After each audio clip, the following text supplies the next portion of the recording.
you can get of seeing her, and ask yourself if her face does or does not answer certain plain questions which I am now about to write down for you. You may depend on my accuracy. I saw the woman unveiled on more than one occasion, and the last time through an excellent glass. 1.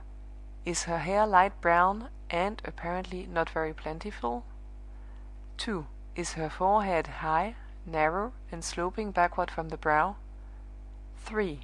Are her eyebrows very faintly marked, and are her eyes small, and nearer dark than light, either gray or hazel? I have not seen her close enough to be certain which. 4. Is her nose aquiline? 5. Are her lips thin, and is the upper lip long? 6. Does her complexion look like an originally fair complexion which has deteriorated into a dull, sickly paleness? 7. And lastly, has she a retreating chin, and is there on the left side of it a mark of some kind, a mole or a scar, I can't say which? I add nothing about her expression, for you may see her under circumstances which may partially alter it as seen by me. Test her by her features, which no circumstances can change. If there is a stranger in the neighborhood, and if her face answers my 7 questions, you have found the woman. Go instantly, in that case, to the nearest lawyer, and pledge my name and credit for whatever expenses may be incurred in keeping her under inspection night and day.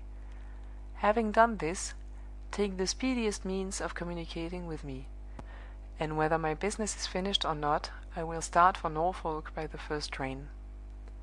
Always your friend, Decimus Brock.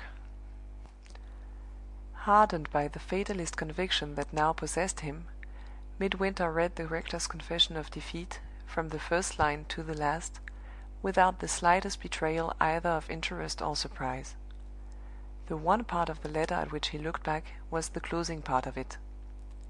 "I owe much to Mr. Brock's kindness," he thought, "and I shall never see Mr. Brock again. It is useless and hopeless, but he asks me to do it, and it shall be done. A moment's look at her will be enough.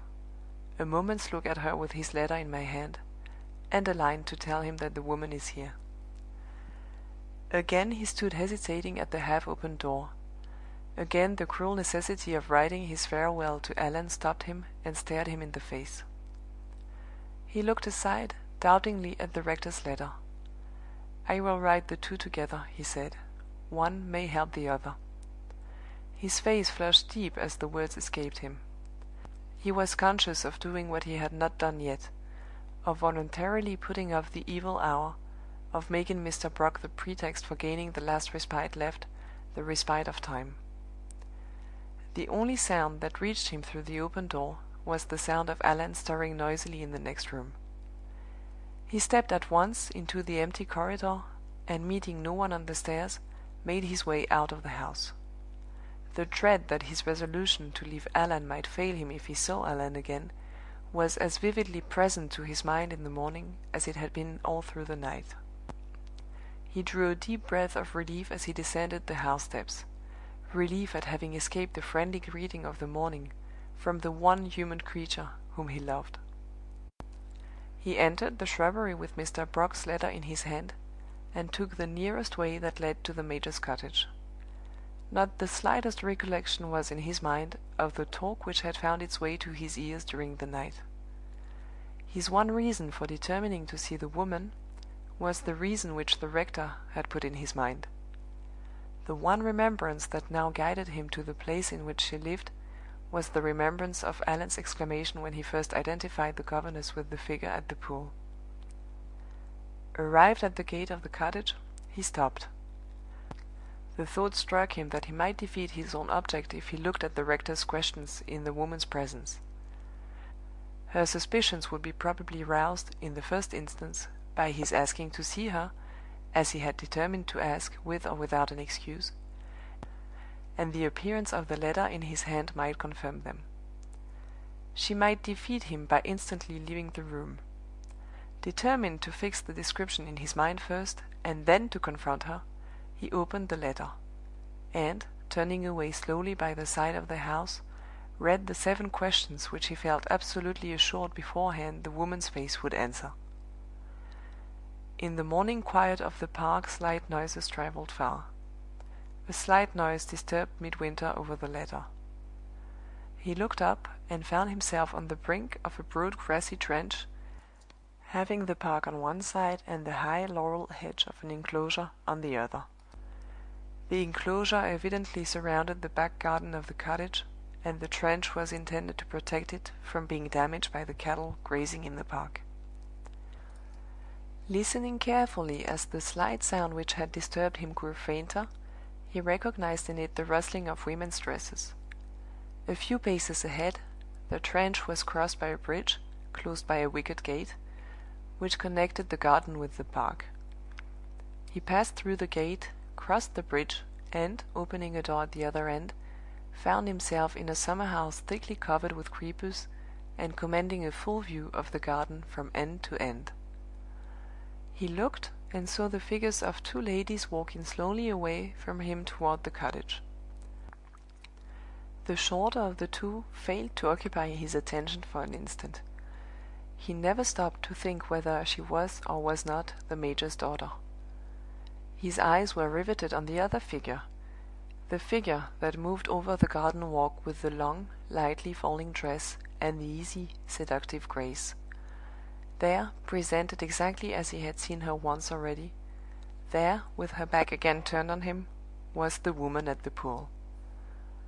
There was a chance that they might take another turn in the garden, a turn back toward the summer-house. On that chance Midwinter waited. No consciousness of the intrusion that he was committing had stopped him at the door of the summer-house, and no consciousness of it troubled him even now. Every finer sensibility in his nature, sinking under the cruel laceration of the past night, had ceased to feel. The dogged resolution to do what he had come to do was the one animating influence left alive in him. He acted, he even looked, as the most stolid man living might have acted and looked in his place. He was self-possessed enough, in the interval of expectation before governess and pupil reached the end of the walk, to open Mr. Brock's letter, and to fortify his memory by a last look at the paragraph which described her face. He was still absorbed over the description when he heard the smooth rustle of the dresses traveling toward him again. Standing in the shadow of the summer-house, he waited while she lessened the distance between them. With her written portrait vividly impressed on his mind, and with the clear light of the morning to help him, his eyes questioned her as she came on, and these were the answers that her face gave him back. The hair in the rector's description was light brown and not plentiful. This woman's hair, superbly luxuriant in its growth, was of the one unpardonably remarkable shade of color which the prejudice of the northern nations never entirely forgives. It was red. The forehead in the rector's description was high, narrow, and sloping backward from the brow. The eyebrows were faintly marked, and the eyes small and in color either gray or hazel. This woman's forehead was low, upright, and broad toward the temples. Her eyebrows, at once strongly and delicately marked, were a shade darker than her hair. Her eyes, large, bright, and well opened, were of that purely blue color, without a tinge in it of gray or green, so often presented to our admiration in pictures and books, so rarely met with in the living face. The nose in the rector's description was aquiline. The line of this woman's nose bent neither outward nor inward. It was the straight, delicately molded nose, with the short upper lip beneath, of the ancient statues and busts. The lips in the rector's description were thin, and the upper lip long. The complexion was of a dull, sickly paleness, the chin retreating, and the mark of a mole or a scar on the left side of it. This woman's lips were full, rich, and sensual. Her complexion was the lovely complexion which accompanies such hair as hers, so delicately bright in its rosier tints, so warmly and softly white in its gentler gradations of color on the forehead and the neck. Her chin, round and dimpled, was pure of the slightest blemish in every part of it, and perfectly in line with her forehead to the